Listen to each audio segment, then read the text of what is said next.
राजधानी दिल्ली प्रदूषण के मामले में हर साल पहले नंबर पर रहता है।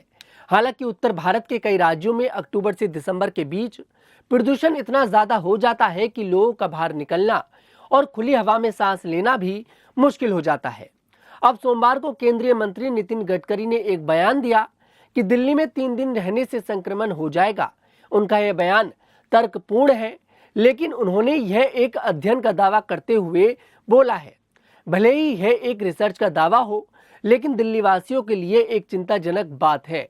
नितिन गडकरी ने यह भी बोला कि दिल्ली और मुंबई 2 रेड जोन हैं, जहां प्रदूषण सबसे ज्यादा है।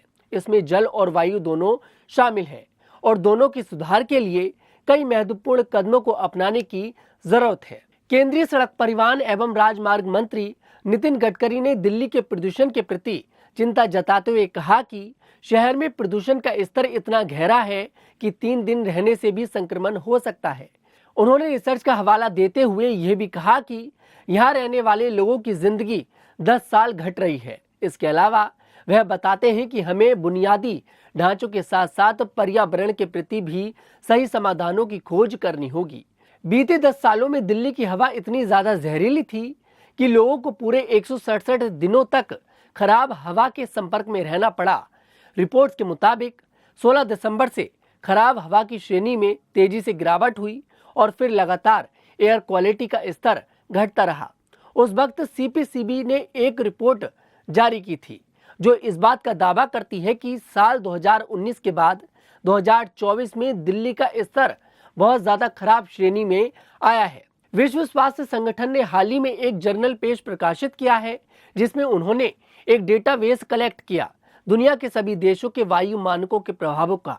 इस updated air quality standards database प्रदूषकों और अन्य वायुजनिक विषाक्त पदार्थों के लिए राष्ट्रीय वायु गुणवत्ता मानकों को कंपाइल करता है। इसमें मानव स्वास्थ्य को लेकर जोखिम पैदा करने वाले प्रदूषकों के लिए कुछ मानकों को लागू किया गया है।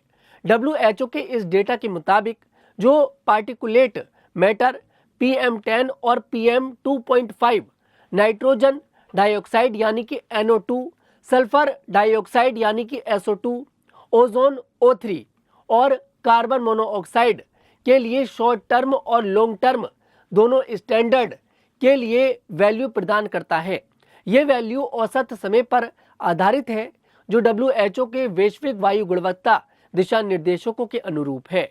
डेटा के मुताबिक नियमों और रोकथाम के बाद भी दुनिया भर में बीमारियों के बोझ का 1/4 हिस्सा है जो प्रदूषण का है। अकेले वायु प्रदूषण से ही लगभग 7 मिलियन मौतें होती हैं। इनमें से कई मौतें ऊर्जा परिवहन, कृषि, घरेलू उद्योग और अन्य क्षेत्रों में नीतियों के माध्यम से रोकी जा सकती हैं। इन बीमारियों के जोखिमों में हार्ट, रेस्पिरेटरी और इम्यूनिटी रिलेटेड प्रॉब्लम शामिल है। यूएस एयर क्वालिटी इंडेक्स यानी कि AQI भारी वायु गुणवत्ता और स्वास्थ्य के बारे में संचार करने के लिए EPA का उपकरण है। AQI में 6 कलर कोडेड श्रेणियां शामिल हैं, जिनमें से प्रत्येक इंडेक्स की एक सीमा के अनुरूप है।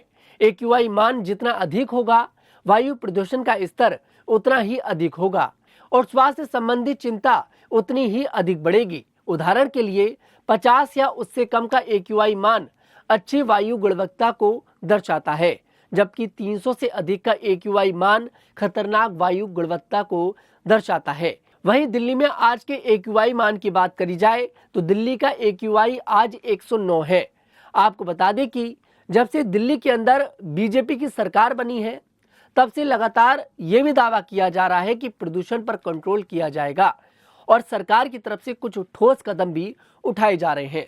फिलहाल केंद्रीय मंत्री नितिन गडकरी ने जिस तरह से ये दावा किया कि दिल्ली के अंदर जो लोग रहते हैं उनकी उम्र 10 साल कम हो जाती है, या फिर लगातार कोई व्यक्ति दिल्ली में 3 दिन रहता है तो वो संक्रमण का शिकार हो सकता है, उनकी ये बात बिल्कुल गलत नहीं है। जब दिल्ली का प्रदूषण हाई होता है तो वाकई में लोगों को दिक्कत का सामना करना पड़ता है।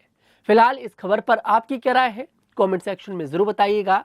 मैं तनुज दीक्षित फिर आपसे मुलाकात करूंगा। तब तक के लिए हमारे साथ देखते रहिए द न्यूज़ 15 दिल्ली।